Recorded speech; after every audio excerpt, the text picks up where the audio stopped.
Hello dear students, हमने पिछली class के अंदर 3.4 के क्वेश्चन नंबर 3 तक कंप्लीट कर लिए थे। आज हम देखने जा रहे हैं क्वेश्चन नंबर 4। और क्वेश्चन नंबर 4 के जो पार्ट हैं वो शानदार पार्ट हैं। इन पार्ट के अपने को क्या करना है कि लैंग्वेज को पढ़ना है। समस्या आपको दे रखी होगी, उसको पढ़ने के बाद उसकी आपको समीकरण बनानी है। 2 चर वाली रैखिक समीकरण युग्म बनाना है और उसके बाद उसको हल करना है। अब उसको हल करना है और किसी भी विधि से आप हल कर सकते हो, लेकिन यहाँ अपने 3.5 के अंदर वज्र गुणन विधि चल रही है तो हम उसी से क्वेश्चन करेंगे, क्योंकि वो भी हमारे बार बार प्रैक्टिस करने से बढ़िया हो जाएगा। बाकी आप किसी भी विधि से कर सकते हो। कौन कौन सी से? ग्राफ्य विधि अपन ने कर ली, प्रतिस्थापन विधि अपन ने कर ली, विलोपन विधि अपन ने कर ली और वज्र गुणन अपने अभी चल रही है। तो इनमें से जो आपको अच्छा लगे उससे आप कर सकते हैं। ठीक है, तो अब हम देखने जा रहे हैं क्वेश्चन नंबर 4 का 1 नंबर। जैसे इसमें कह रहा है कि पहले समस्या दे रखी है, उसको पढ़ो, इक्वेशन बनाओ, फिर हल करो। देखिए 1 नंबर, एक छात्रावास के मासिक व्यय का 1 भाग नियत है। 1 भाग नियत है। छात्रावास का मतलब एक हॉस्टल है, उसमें जब बच्चा रहता है तो उसके 1 महीने का व्यय यानी 1 महीने का जो खर्चा है वो तो फिक्स है, वो तो फिक्स है। तथा शेष इस प्रकार निर्भर करता है कि छात्र ने कितने दिन भोजन लिया है। बाकी उसका किस प्रकार निर्भर करेगा कि उसने अलग से कितने दिन का भोजन लिया है, वो इस प्रकार निर्भर करेगा। देखिए, जब एक विद्यार्थी है जो उसको हमने ए रख लिया या ए दे रखा है, ए को जो 20 दिन भोजन करता है, यानी एक विद्यार्थी ए है, वो भोजन कितने दिन करता है? 20 दिन करता है। तो उसके रुपए कितने लगे प्यारे बच्चों? 1000 रुपये छात्रावास को व्यय करने के लिए अदा करने पड़े, यानी उसने 1000 रुपये क्या किए? अदा किए, 1000 रुपये दिए। अब ये कह रहा है दूसरी कंडीशन कि जबकि एक विद्यार्थी बी को जो 26 दिन भोजन करता है, 26 दिन भोजन करता है और छात्रावास को व्यय करने पड़े 1180 रुपये, 1180 रुपये। तो बताओ, आपको बताना है नियत व्यय कितना है और प्रतिदिन का भोजन का मूल्य कितना है। कि नियत व्यय का मतलब फिक्स कितना है भाई, आपका फिक्स कितना है? जिसने लिखा है ना, देखो, एक छात्रावास के मासिक व्यय का एक नियत भाग है, यानी जो नियत है वो कितना है बता दो। फिक्स वाले रुपए कितने हैं, उससे एक्स्ट्रा दिन चले गए तो उस 1 दिन का यानी प्रत्येक दिन का कितने कितने पैसे लग रहे हैं, यानी एक्स्ट्रा दिन का क्या है, ये अपने को क्वेश्चन पूछ रहा है। तो एक बार आप लोग उसको और पढ़ लें, क्वेश्चन को नहीं समझ में आए तो। अब देखिए हम इसको हल करते हैं। सबसे पहले इसके अंदर अपने को एक बात ध्यान में रखनी है कि एक छात्रावास जो है उसके अंदर 2 बच्चे अपने पास, एक तो ए है और एक बी है। अपने को सिर्फ इक्वेशनें बनानी है। इक्वेशन बनाने के लिए लास्ट वाली कंडीशन पर चलते हैं। देखो, मेरा पैटर्न जो है उस पैटर्न से आप करोगे तो क्वेश्चन समझ में आएगा। अपन क्या करते हैं, जो चीज़ निकालना है उसको पढ़ो। क्या निकालना है? नियत व्यय निकालना है। तो आप लिखोगे सबसे पहले माना नियत व्यय। अपन जो है वो नियत व्यय मान लेते हैं कि x रुपये लगने हैं।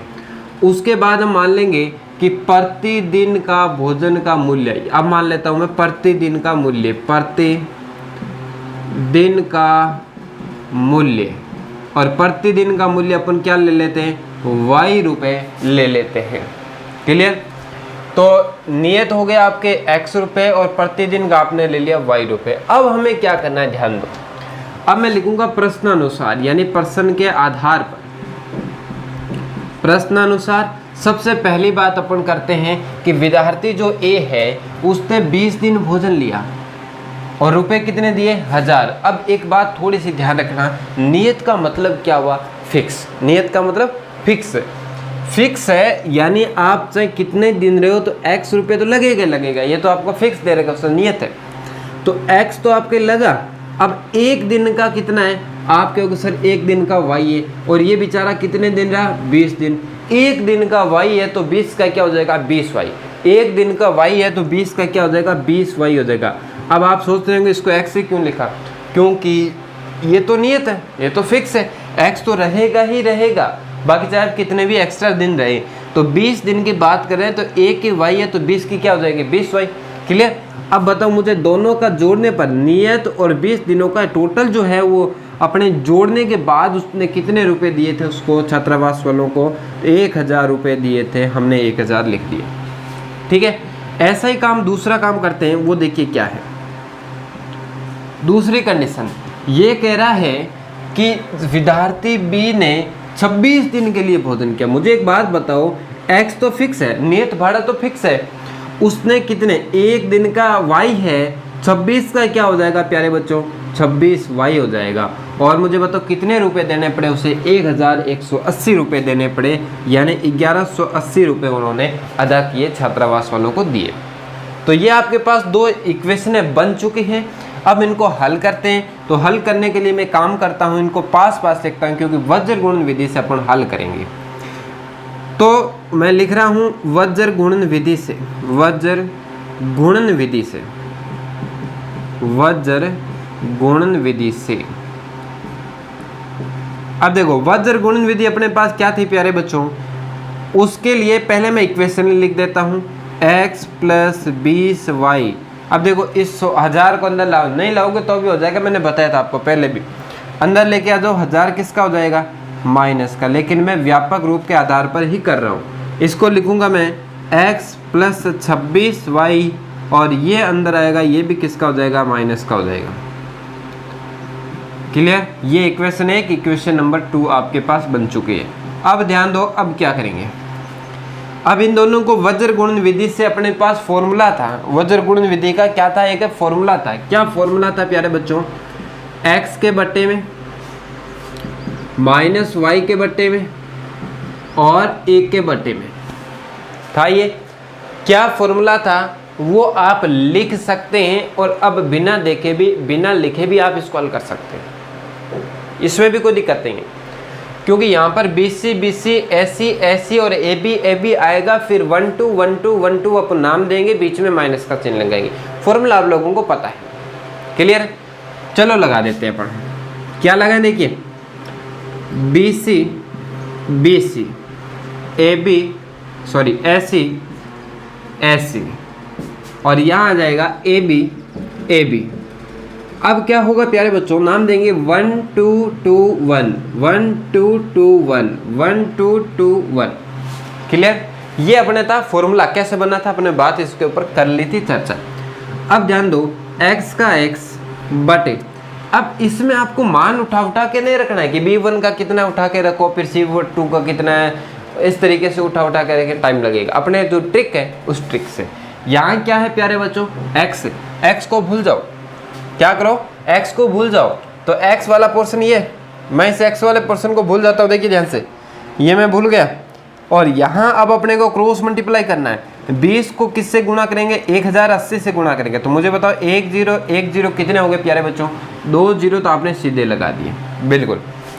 2 से 8 को गुणा किया 16, 1 गई हाथ से, तो 2 और 1 3, ये लो 3, और यहाँ से 2 को 1 से गुणा करेंगे तो 2, यानी आपके पास फाइनली आंसर निकल गया 23,600।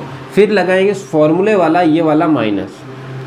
अब करते हैं, देखो हमने इसको गुणा कर लिया, अब क्रॉस मल्टीप्लाई इससे करते हैं। तो 26 को 1000 से गुणा करेंगे, 26 का आगे कितने जीरो लगा देंगे, 3। लेकिन एक बात ध्यान देना, यहाँ माइनस है, यहाँ प्लस है, तो प्लस माइनस क्या होगा, माइनस, और माइनस यहाँ आएगा तो माइनस माइनस गुणा होके क्या बनेगा, प्लस बनेगा। आ रही है कि बात समझ में, यहाँ माइनस है पहले से क्योंकि फॉर्मूले का। अब आपके पास जो निकल के आ रहा है वो आ रहा है माइनस का 26,000, क्या आ रहा है, माइनस का 26,000 आ रहा है। अब आप इसको क्या करोगे, ब्रैकेट में डालोगे, क्या करोगे, ब्रैकेट में डालोगे, फिर आप माइनस माइनस से गुणा करोगे तो क्या बनेगा, प्लस बनेगा। तो मैं एक लाइन यहाँ से कम कर रहा हूँ, जैसे अपने क्वेश्चन भी गलत नहीं हो और आंसर भी जल्दी निकले। तो माइनस माइनस क्या हो जाएगा प्यारे बच्चों, प्लस का हो जाएगा।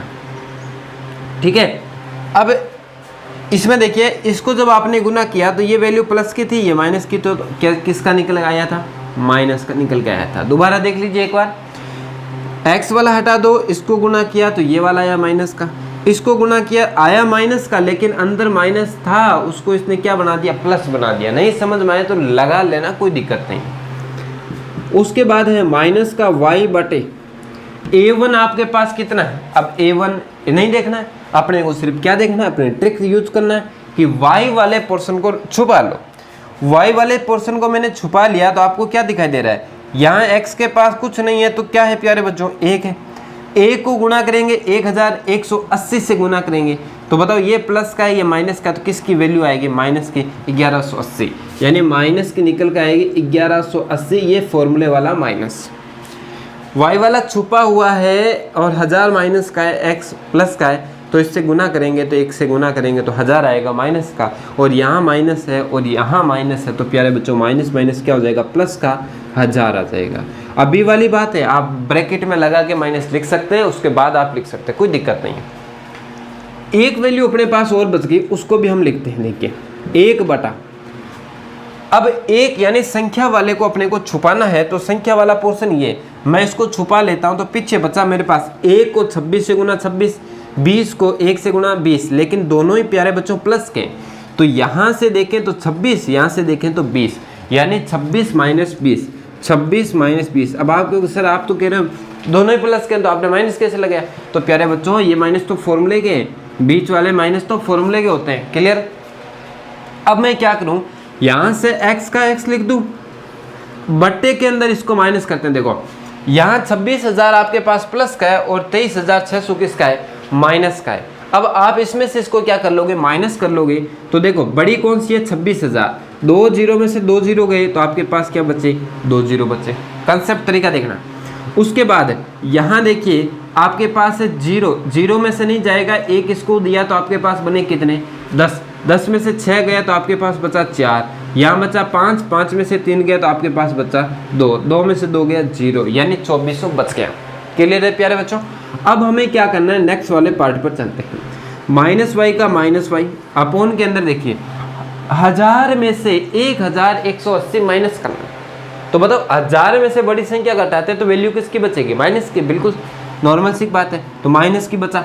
लेकिन बचा कितना, आपके उस 180 बचा कि भाई 1180 में से 1000 निकाल दिए तो पीछे 180 बचे। अब देखिए आगे अपने पास पोर्शन में क्या दे रखा है, 1 बटा 26 माइनस 20, यानी 26 में से 20 घटाएंगे तो क्या आएगा, 6 निकल के आएगा। आई बात समझ में। अब हमें क्या करना है, यहाँ से माइनस माइनस काट देते हैं। अब हमें पता है कि x की वैल्यू इसके बराबर होगा, y की वैल्यू इसके बराबर होगा, पता है। चलो लिखते हैं। तो मैंने लिखा x बटा 2400, x बटा 2400 किसके बराबर होगा, 1 बटा 6 के बराबर होगा।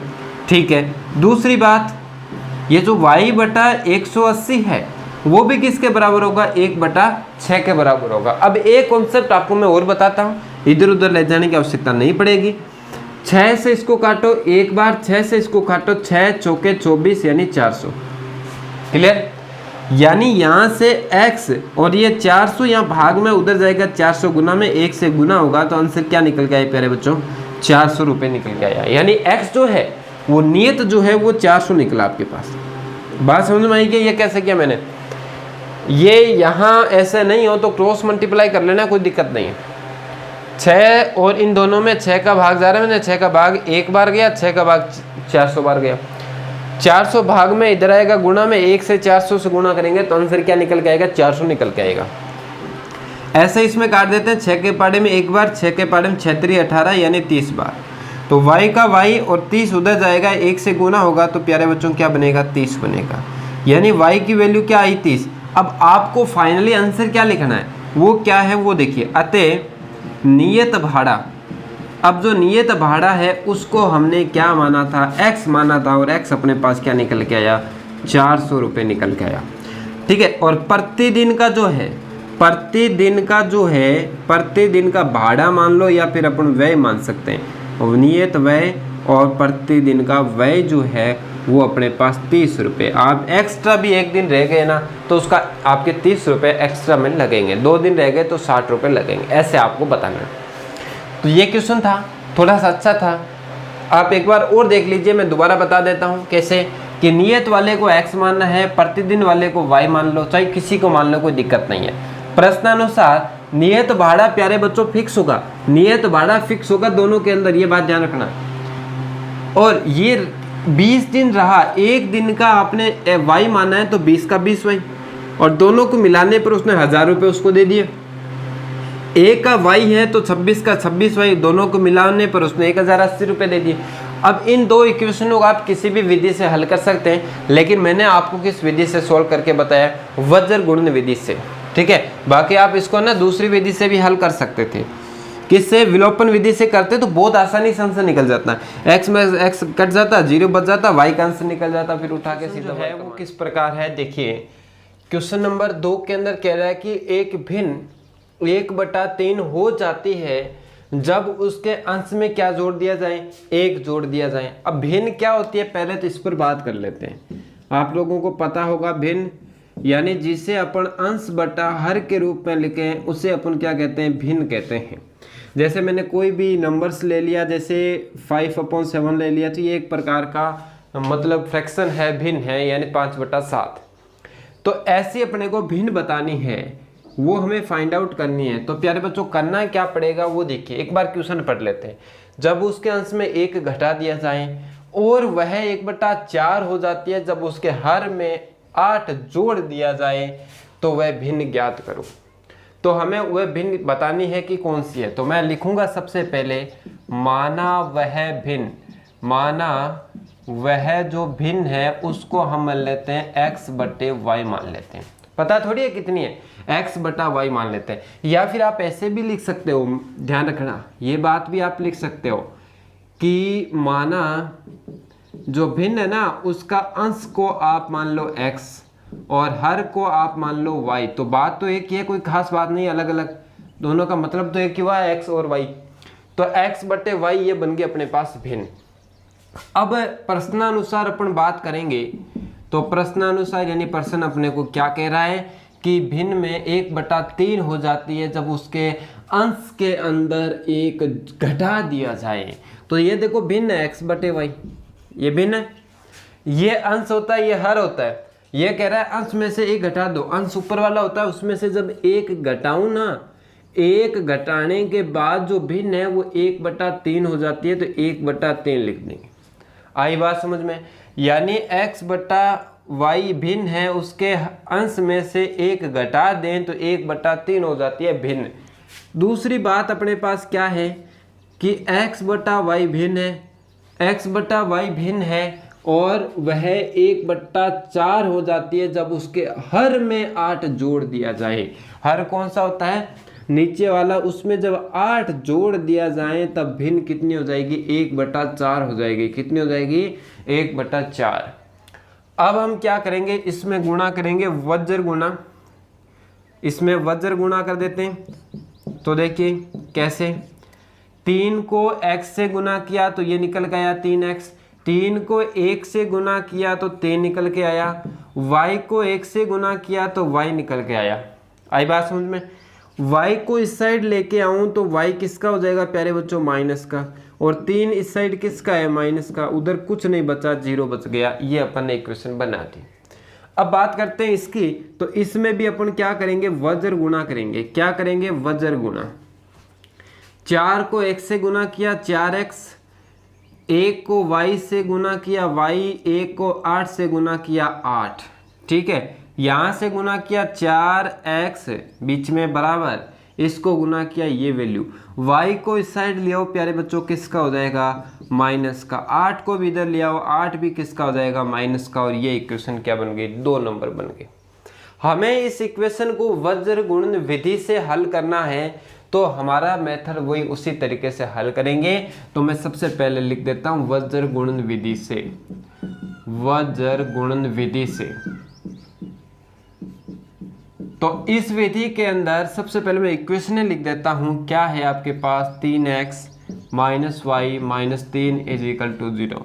देखो 2 बार लिखने की आवश्यकता तो नहीं है, लेकिन मैं इसलिए लिख रहा हूं कि उसमें थोड़ा सा अपने को छुपाने में आसानी हो जाए, इसलिए मैं लिखता हूं इनको। बाकी आप नहीं लिखोगे, उधर से काम चला सकते हो। अब देखो ध्यान से, फॉर्मूला क्या था, x के बट्टे में माइनस वाई के बट्टे में और 1 के बट्टे में। क्लियर है? फॉर्मूला आप लोगों को पता है, मैं सीधा ही हल करके बता रहा हूँ इस बार। देखिए यहाँ से x है तो x वाले को छुपा लो, आप भी सीधा कर सकते हैं, कोई दिक्कत नहीं है। x वाले को छुपा लिया तो पीछे बचा उसको गुणा करते हैं, माइनस माइनस क्या हो जाएगा प्लस। यहाँ कुछ नहीं है तो 1 है, 1 को 8 से गुणा करेंगे तो 8, और ये फॉर्मूले वाला माइनस। माइनस माइनस प्लस, 3 को 1 से गुना करेंगे 3, यानी 8 - 3 आ गया। फिर अपने को छुपाना है y वाला, और y वाला जब मैं छुपाऊंगा तो अपने पास यहाँ है 3 और यहाँ है 8 माइनस का, तो यह 8 3 24 यानी माइनस का, ये फॉर्मूले वाला माइनस। ये -3 प्लस का 4, 4 3 12, लेकिन 12 आएगा माइनस का, और माइनस माइनस क्या हो जाएगा प्यारे बच्चों, प्लस हो जाएगा। संख्या को छुपा लेता हूँ, बचा 3 को -1 से गुना किया तो क्या निकल गया, -3, ये फॉर्मूले वाला माइनस। अब क्या करेंगे, ये तो आ गया -3 और वहाँ आ गया माइनस, यहाँ से गुना करेंगे तो माइनस का क्या निकल के आएगा, 4, और माइनस है 4, तो माइनस माइनस क्या हो जाएगा, प्लस का हो जाएगा 4। अब क्या करेंगे, यहाँ से सबसे पहले इसके बराबर हम क्या लिख देते हैं, उस वाले पोर्शन को लिख देते हैं। पहले सोल्व कर लेते हैं। x बटे यहाँ बचा 5, और यहाँ देखो -y बटे माइनस का क्या बचा 12, और यहाँ आपके पास 1 बटा क्या बचा 4 में से 3 घटाएंगे तो 1 बचा। ये है x बटे 5 और ये बचेगा माइनस माइनस कैंसिल, y बटे 12 निकला, y बटे 12 और बराबर में 1 बटा 1 निकला। अब एक बार तो मैं इसके बराबर क्या लिखूंगा, 1 बटा 1 लिखूंगा। दूसरी बात मैं y बटा 12 के बराबर क्या लिखूंगा, 1 बटा 1 लिखूंगा। यहाँ से क्रॉस मल्टीप्लाई कर लो, चाहे कैसे भी कर लो, 5 को उधर भेज दो तो x की वैल्यू तो क्या निकलेगी, 5 निकलेगी। यहाँ से y की वैल्यू क्या निकलेगी, 12 निकलेगी, क्योंकि भाग में उधर गया, गुणा में गुणा करने के बाद 12 आएगा। तो x 5 और y 12, तो आपकी जो भिन्न है आप लिखोगे अतः अभिष्ट भिन्न, जो आपको निकालना था अभिष्ट भिन्न, और अभिष्ट भिन्न आपने मानी थी x बटा y, x की जगह निकला 5, y की जगह निकला 12, तो 5 बटा 12 आपका क्या आ जाएगा। क्वेश्चन नंबर 3 कह रहा है कि यश ने एक टेस्ट में 40 अंक अर्जित किए। टेस्ट दिया और 40 अंक उसको प्राप्त हुए। जब उसे प्रत्येक सही उत्तर पर 3 अंक मिले, आपका एक क्वेश्चन सही हुआ तो उसको 3 नंबर मिले, 2 सही हुए तो 6 मिले, तथा अशुद्ध उत्तर पर 1 अंक की कटौती, आपने एक गलत कर दिया तो 1 नंबर कम हो जाएगा। उसके बाद देखें, यदि उसे सही उत्तर पर 4 अंक मिलते हैं और अशुद्ध उत्तर पर 2 अंक कटते हैं तो यश 50 अंक अर्जित करता है। तो आपको बताना है टेस्ट में कितने परसेंट थे, टेस्ट में आपको परसेंट बताने थे कितने। तो 2 प्रकार की कंडीशनें हैं। तो सबसे पहले मैं बात करूं कि सबसे पहली कंडीशन है, उसको पहले अपन लिख लेते हैं। भाई निकालना क्या है, माना क्या निकालना है, टेस्ट में कुल कितने परसेंट थे, उसको एक बार छोड़ो। सबसे पहले अपने ऐसे लिखना पड़ेगा, माना सही उत्तर का अंक, सही उत्तर का अंक अपन ले लेते हैं x, और गलत उत्तर का अंक जो है वो अपन ले लेते हैं y। ठीक है प्यारे बच्चों, अब मुझे यहां से बताओ तो कुल उत्तर बोल सकता हूं या मैं बोल सकता हूं कि पर्सन, कुल पर्सन कितने होंगे भाई, जो सही है और जो गलत है उन दोनों को जोड़ दो, टोटल निकल जाएंगे। तो जो भी आपके पास x और y की वैल्यू निकलेगी, उन दोनों वैल्यू को जब आप जोड़ोगे प्लस करोगे तो आपके पास टोटल प्रश्नों की संख्या निकल के आ जाएगी। क्योंकि x जो है वो है आपके उत्तर सही वाले और ये गलत वाले, जब दोनों को ऐड करेंगे तो सही वाले, यानी टोटल संख्या निकल जाएगी प्रश्नों की। क्लियर। अब हल करते हैं। देखिए अब लिखूंगा मैं प्रश्नानुसार।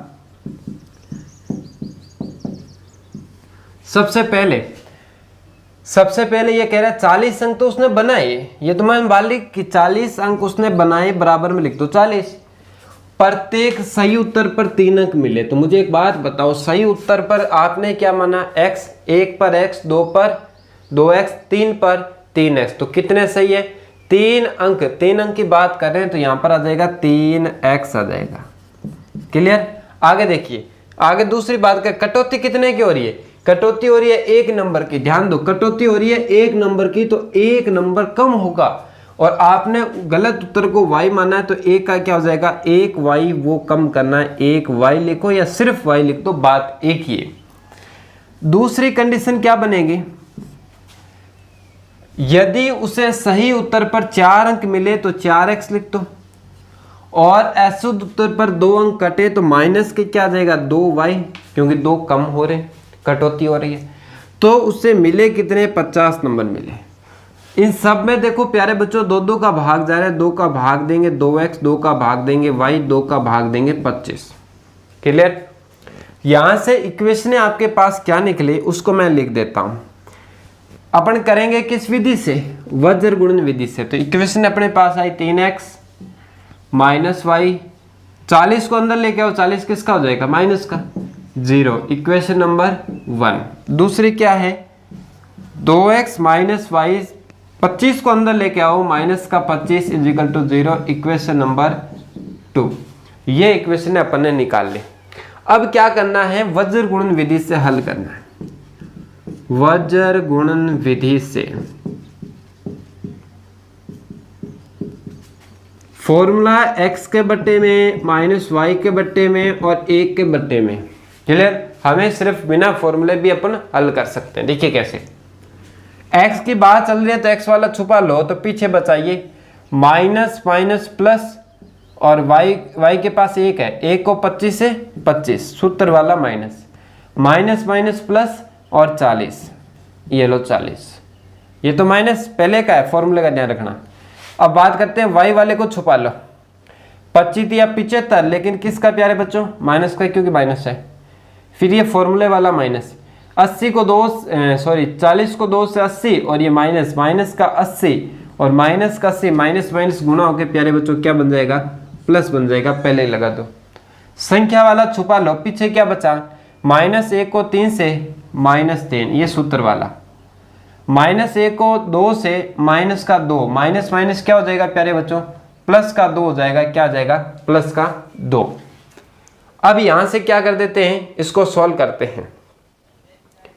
तो यहां आ जाएगा x बटे 25 में से 40 कम करें तो अपने पास बचेगा 15, वो भी किसका बचेगा प्यारे बच्चों, प्लस का माइनस का बचेगा। किसका बचेगा, माइनस का 15 बराबर माइनस का y बटे के अंदर 80 में से 75 घटाएंगे तो प्लस का क्या बचेगा प्यारे बच्चों, 5 बचेगा। यहां से देखें तो 1/2 में से 3 घटाएंगे तो माइनस का क्या बचेगा, 1 बचेगा, माइनस का 1।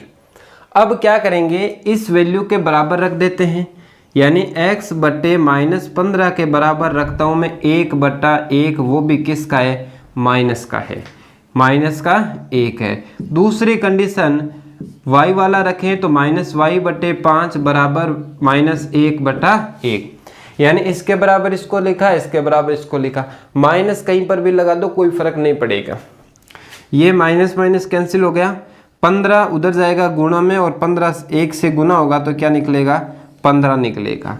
यहाँ से माइनस माइनस कैंसिल, 5 उधर जाएगा, 5 किस में चला जाएगा, गुणा में, तो क्या निकलेगा, 5 निकलेगा। x और y दोनों की वैल्यू निकल गई। अब आप लास्ट में लिखोगे क्या, अतः सही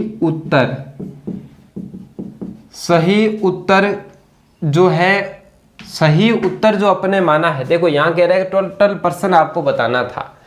सही उत्तर पर 3 अंक मिल रहे थे, तो सही उत्तर जो है उसको आपने माना था x, और गलत उत्तर को आपने माना था y। यहाँ अंक की जगह आप सही उत्तर लिख दो, सिर्फ अंक तो नंबर हो गए ना, अपने कुछ सिर्फ संख्या बतानी है, सही उत्तर और गलत उत्तर। तो मुझे बताओ, सही उत्तर आपके पास x आपने माना और निकले आपके पास कितने, 15 निकला। अब आप कहोगे गलत उत्तर, और गलत उत्तर जो है वो आपके पास कितने निकले, y आपने माना था और निकला कितना, 5। अब मुझे बताओ कुल उत्तर बोल दो या कुल क्या बोल दो, पर्सन बोल दो, उसे अपन x + y लिखेंगे, यानी 15 और 5 जुड़ेगा, टोटल पर्सन प्यारे बच्चों कितने, यानी पेपर के अंदर टोटल पर्सन जो है वो आपके पास 20 है। आई बात समझ में। यहाँ अंक मैंने क्यों हटाया, क्योंकि अपने को उत्तर के बारे में पता करना था, इसलिए मैंने उत्तर लिखा है। ठीक है। अब नेक्स्ट पर्सन नंबर 4 है कि एक राजमार्ग पर 2 स्थान A और B है। राजमार्ग मतलब हाईवे है, उसके ऊपर 2 स्थान है A और B। 100 किलोमीटर की दूरी पर है, दोनों के बीच की जो डिस्टेंस है, बीच की दूरी है वो कितनी है, 100 किलोमीटर है। एक कार ए से तथा दूसरी कार बी से एक ही समय चलना प्रारंभ करती है, एक ही टाइम पर स्टार्ट होती है, और यदि वे कारें भिन्न भिन्न चालों से एक ही दिशा में चलती है, यानी दोनों की चाल अलग अलग है और एक ही दिशा में क्या करती है, चलती है, तो वह 5 घंटे के बाद में क्या करती है, मिलती है। एक कंडीशन तो ये। दूसरी कंडीशन, यदि वे विपरीत दिशा में चलती है तो 1 किलोमीटर के पश्चात मिलती है, तो दोनों कारों की क्या बतानी है, आपको चाल बतानी है। क्लियर है? तो मैं सबसे पहले ऐसे लिखूंगा, ध्यान दो, माना पहले कार की चाल, अच्छा क्वेश्चन है, ध्यान देना, x किलोमीटर प्रति घंटा, दूसरी कार की चाल y किलोमीटर प्रति घंटा। क्लियर? अब समझना ध्यान से कि एक बिंदु A जो है वो यहां पर है, दूसरा बिंदु जो B है वो यहां पर है, और दोनों के बीच की जो डिस्टेंस है वो 100 किलोमीटर है। आई बात समझ में? यानी क्वेश्चन कह रहा है कि एक राजमार्ग पर दो स्थान A और B है, बीच की दूरी 100 है, यदि कार A से और दूसरी कार B से एक ही समय में चलना प्रारंभ करती है, और यदि वे कारें भिन्न भिन्न चालों से चले और एक ही दिशा में चलती है। ध्यान देना, यहाँ पर क्या है, एक आपके पास कार है, यानी आपके पास एक इधर कार है और एक कार जो है आपने उधर खड़ी कर रखी है। ये दो कारें जो है वो आपके पास है।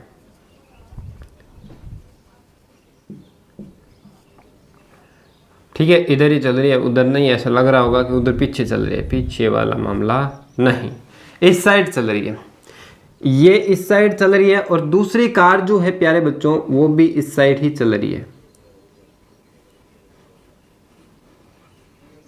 एक कार इधर है, ये भी क्या कर रही है, इस साइड चल रही है, इस साइड।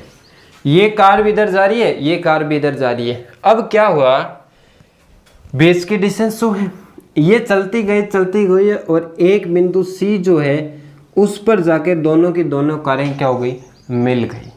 यहाँ पर दोनों की दोनों कारें क्या हो गई प्यारे बच्चों, मिल चुकी है। आप देख लेना, जो भी है दोनों कारें यहाँ पर आके क्या हो गई, मिल गई।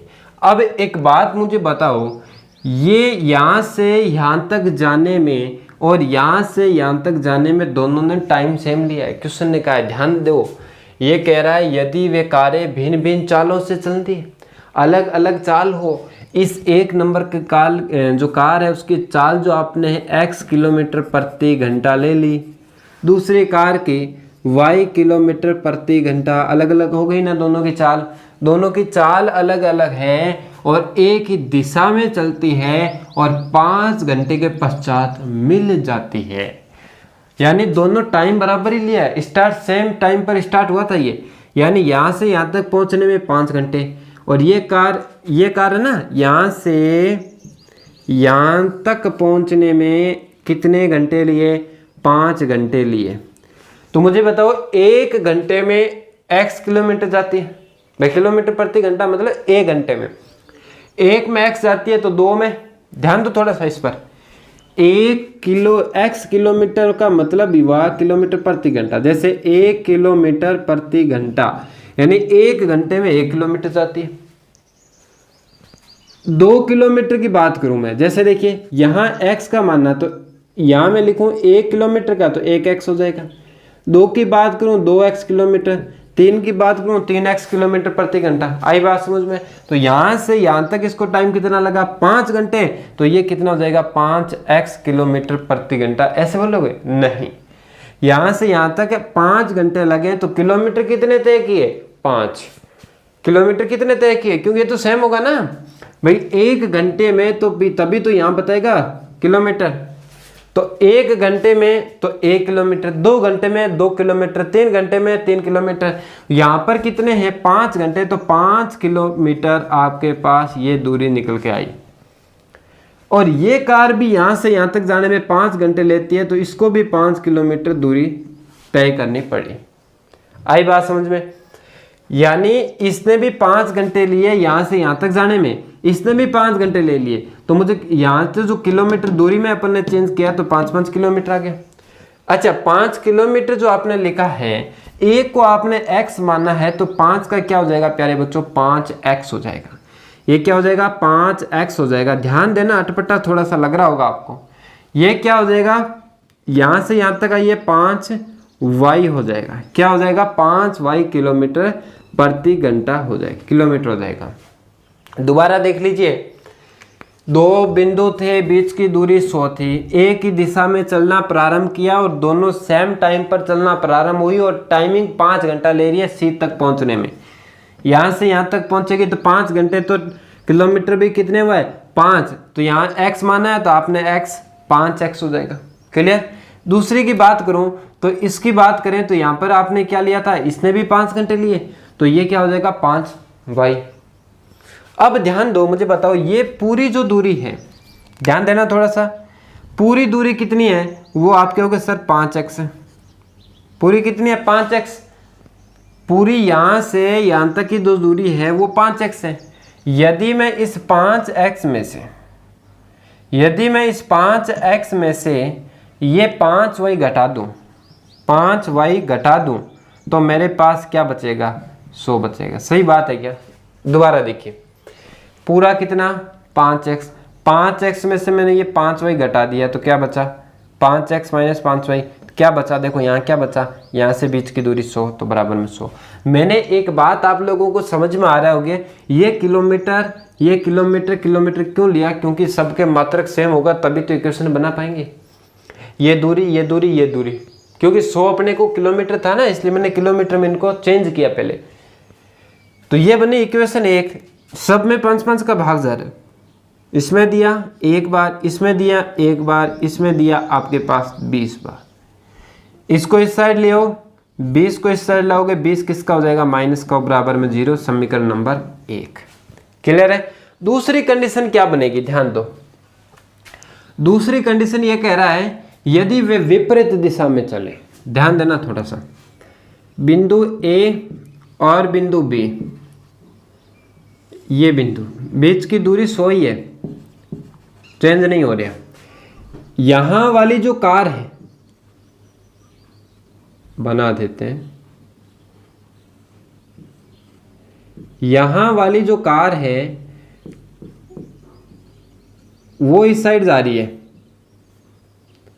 ठीक है, और इधर वाली कार इसके विपरीत आ रही है।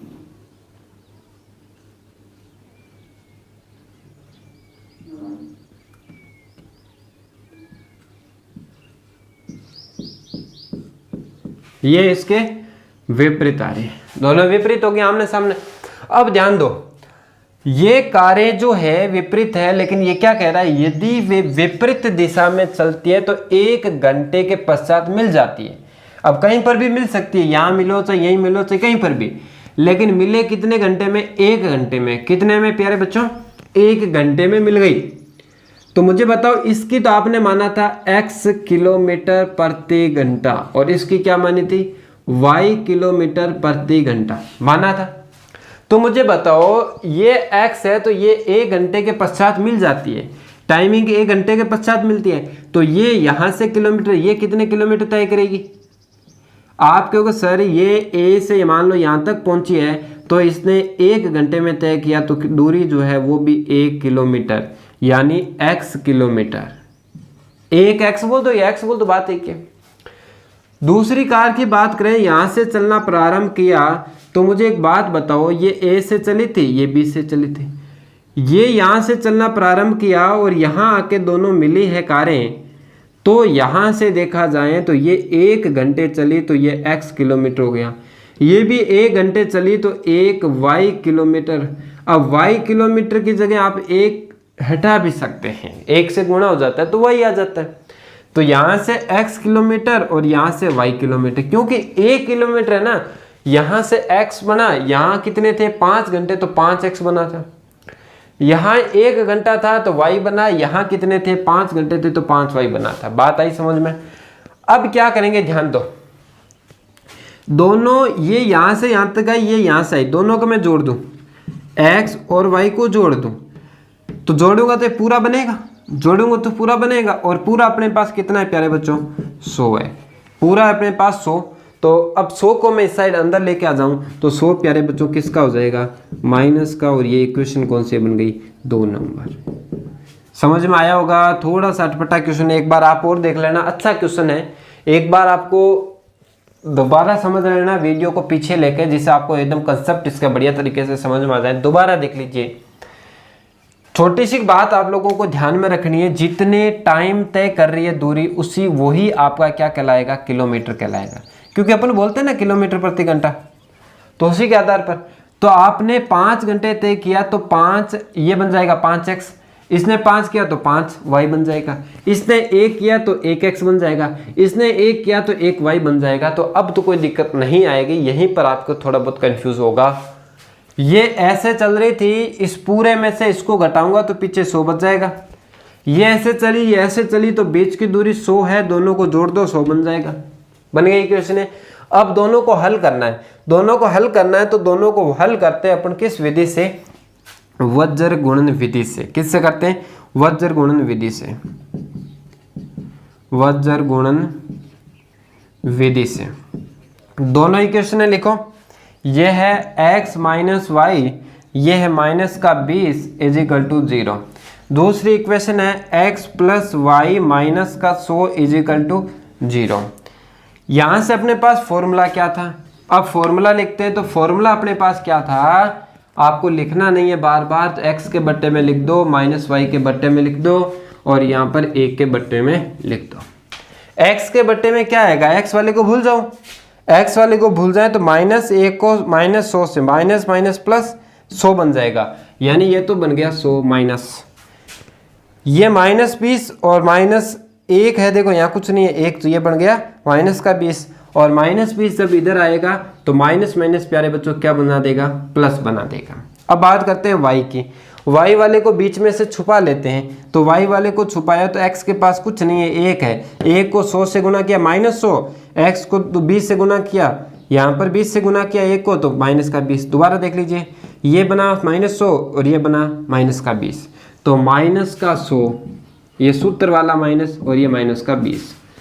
दोबारा देखिए, ये बना माइनस का 100, ये बना माइनस का 20, ये रहा माइनस माइनस प्यारे बच्चों क्या हो जाएगा, प्लस हो जाएगा। अब बात करते हैं संख्या की, संख्या की बात करते हैं, इसको छुपा देता हूं मैं। यहाँ पर देखिए 1 और इसके पास भी 1 है बेचारे के पास, तो 1 आ जाएगा। यहाँ पर -1 और +1, तो यहाँ पर भी -1 आएगा। क्या आएगा, -1 आएगा। कैसे आया, दोबारा देखिए, क्योंकि इसके पास -1 है, इसके पास +1 है, तो -1। अब मुझे बताओ -1 क्या बनेगा, आपके सर प्लस बन गया, ठीक है। तो ये बना x बटा 120 बन जाएगा। क्या बन जाएगा, x बटा 120। ये माइनस का y बटे 20 में से 100 घटाएंगे तो माइनस का क्या बचेगा, 80, और ये बचेगा 1 बटा 1 क्या हो जाएगा, 2 हो जाएगा।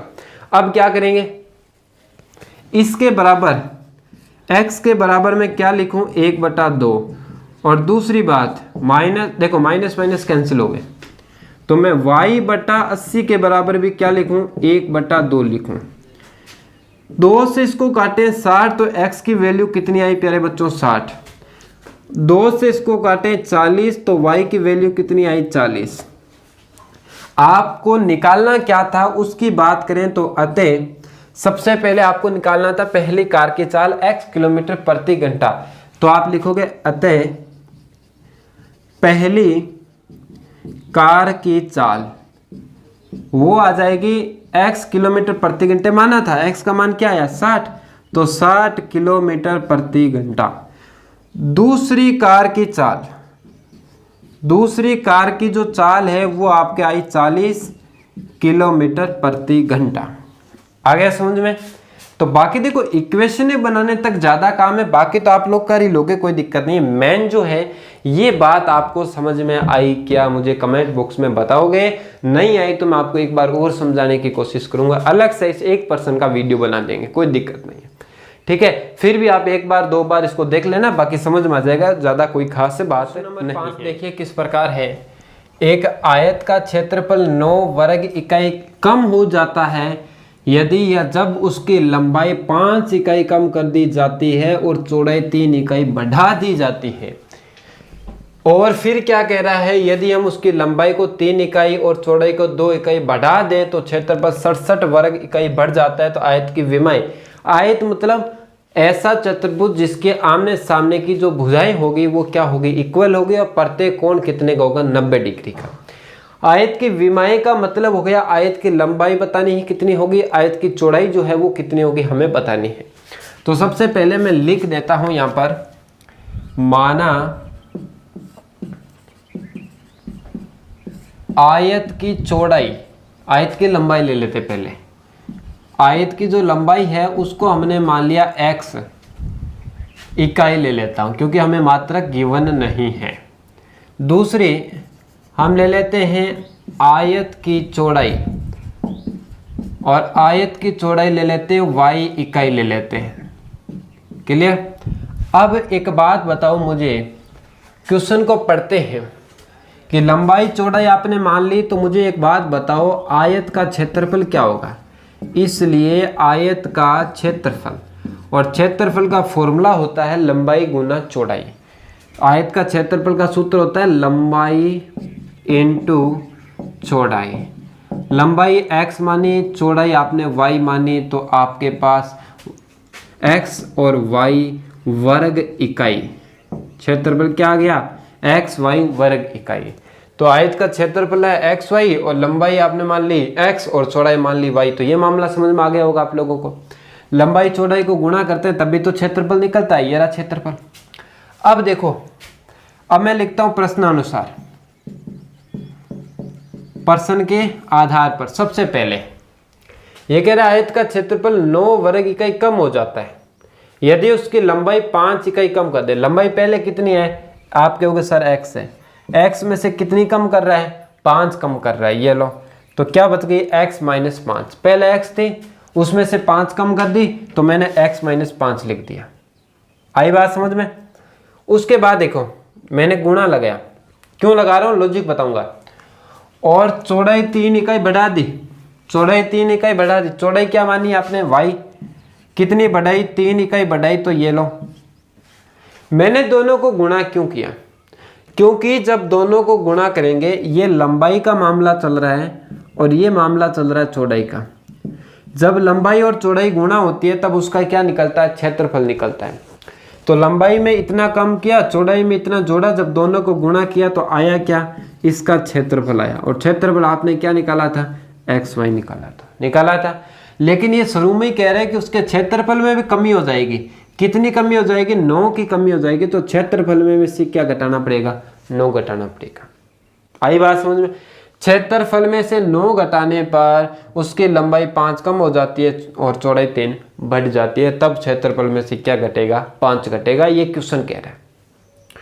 दोबारा देख लीजिए, लंबाई में से 5 कम करना है, चौड़ाई में 5 जोड़ना है। जब दोनों को गुणा करेंगे क्षेत्रफल निकलेगा, और क्षेत्रफल में से भी क्या कम हो रहा है, 9 कम हो रहा है। इसको गुणा करते हैं अंदर। पहले x को इससे, देखो इससे भी गुना करना है, इससे भी गुना करना है। x को y से तो xy, x को 3 से तो 3x, -5 को y से -5y, -5 को +3 से -15, और बराबर में है xy -9। यहां से xy क्या हो जाएगा, कैंसिल। क्यों होगा, क्योंकि xy प्लस का इधर आएगा तो xy माइनस का घट जाएगा, 0 बच जाएगा।